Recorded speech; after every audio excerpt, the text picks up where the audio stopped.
want you to take your arms, put your phone on your lap, take your arms and wrap them around yourself. Give yourself the biggest hug that you would ever give to anyone. Think back to when you were 10 years old, the view that you had of life, how you saw life, how you reacted to life. And even if you're 30 now, 40, 50, 60, 70, 80, that little you, that little 10-year-old you is still there. We think that we grow up. We think that we grow out of that little us. But the truth is we just push it down and we mature and we neglect that part of us. But that part of us, that little us, may have trauma. That little us may have got rejected. That little us may have money issues, money worries from our parents, from society, from our teachers, from our friends.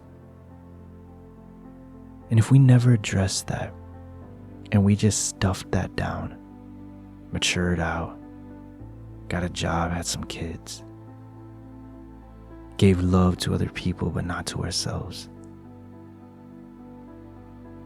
we neglected that little part of us. You may feel like you're 40 now, 20 now, 50, 60 now, but you are that 10-year-old still. You're more mature, you have more life experience, but you are still that 10-year-old. So every time you get mad at yourself, every time that you get irritated and impatient with yourself and say stuff like, I'm so stupid, I'm so dumb, how can I make that mistake again? How can I let that person hurt me? How can I not have enough money right now? Every time that you look down on yourself, you're looking down on that little version of you. And how do you think that feels? Put yourself in the little version of you at 10 years old, 8 years old, and someone is telling you all those things. You're dumb. You don't have enough money. No one likes you.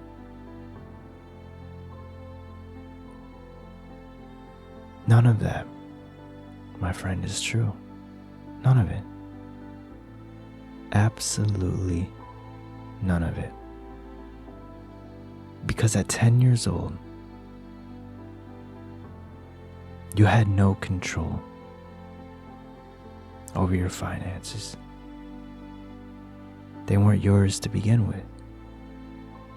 They were your parents'. If your house didn't have money, you were not poor. Your parents were poor. And if you never received love, that also has nothing to do with you. When we are young, we absorb everything. Our subconscious mind literally absorbs everything. The guardian, the gatekeeper, the one that blocks out everything now that we've talked about. He was weaker then. He let everything in. Every belief about lack, every belief about not having love, not being good enough, having to prove yourself. All of that got stored into your subconscious mind. Normalized.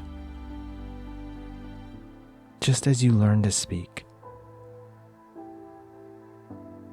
just as you learned English or Spanish or whatever language you speak, you see how gradual that was, how easy that was, how normal that was, because you learned it when you were younger.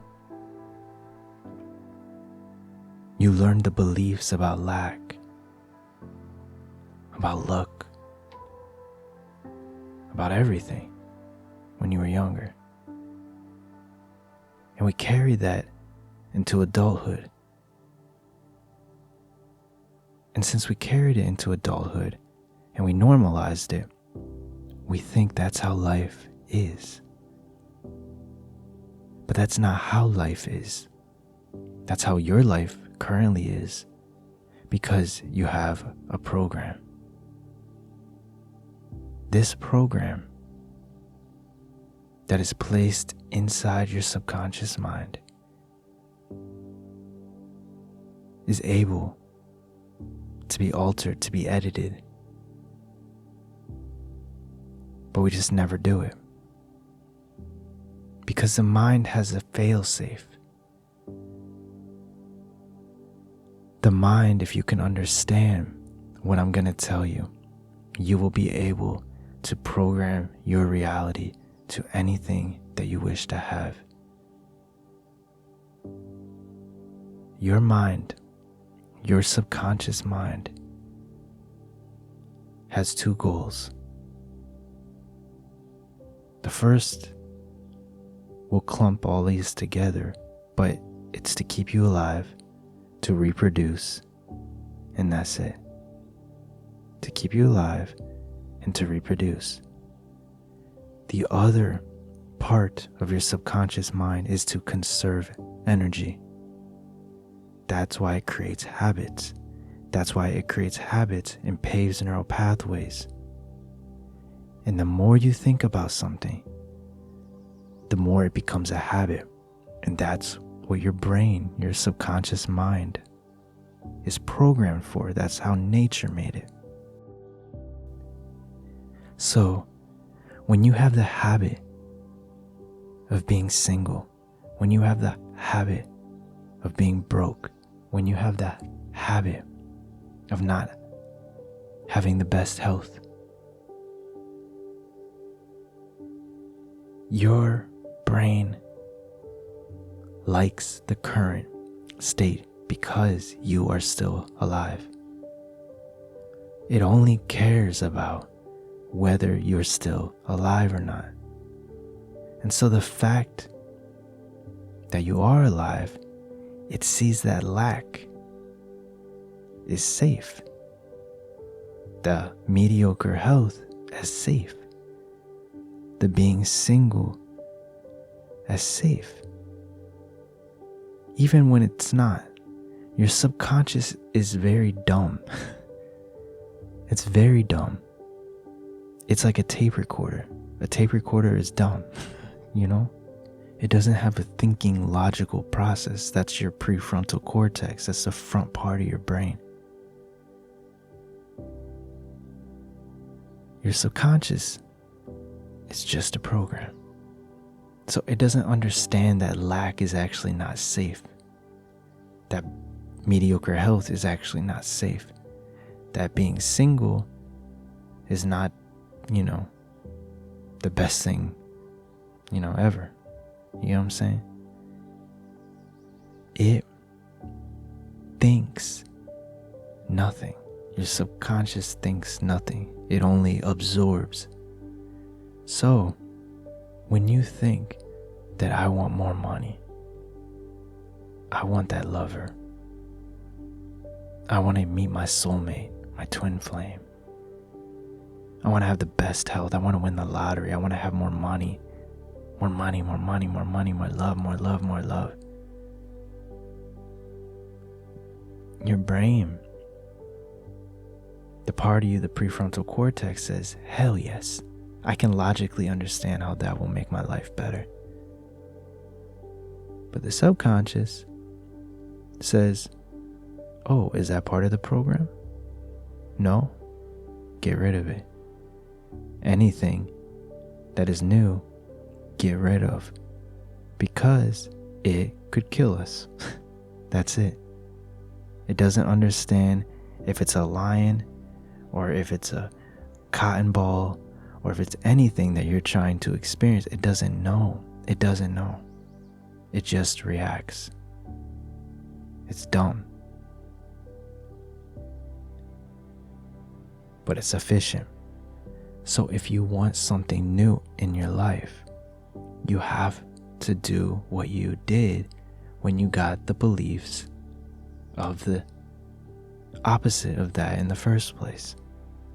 Repetition, repetition, repetition, repetition, repetition.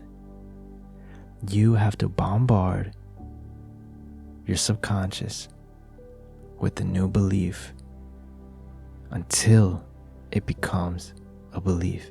So if you say, man, I've been saying I'm wealthy, where's it at? Well, the where's it at question proves that you didn't get to your subconscious yet.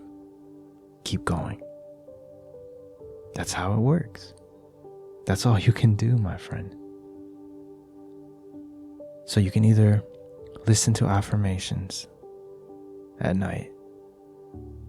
I'll leave a pinned comment to our lottery bundle program where we studied pretty much every lottery winner, their mindset, their words, and we created a subliminal and affirmation program. So that will be in the pinned comments if you want to win the lottery. But if you want good health or good love, let us know too. We can make that too. But there's plenty on YouTube. You can do what you want. But you can also repeat stuff in your head right before you fall asleep. That's good too. You can say, I'm wealthy, I'm healthy, I'm rich, I'm wealthy, I'm healthy, I'm rich, or whatever. And keep looping it. You know how you get a song stuck in your head? And usually it's a song that you don't want stuck in your head. Like I can think of a kid's song right now that involves a shark that I don't want to say because it'll get stuck in my head. You guys probably already know what it is. So like that. Say that in your head, you know? $1,000 a day, passive income. Repeat it, repeat it, repeat it, repeat it. Fall asleep. Get stuck in your head. Wake up, repeat it, repeat it, repeat it. Your mind's gonna say, this is stupid. Stop doing that. This is dumb. Don't listen to it. That's the program. It's not dumb. Keep going. So how long do I do it, Adam?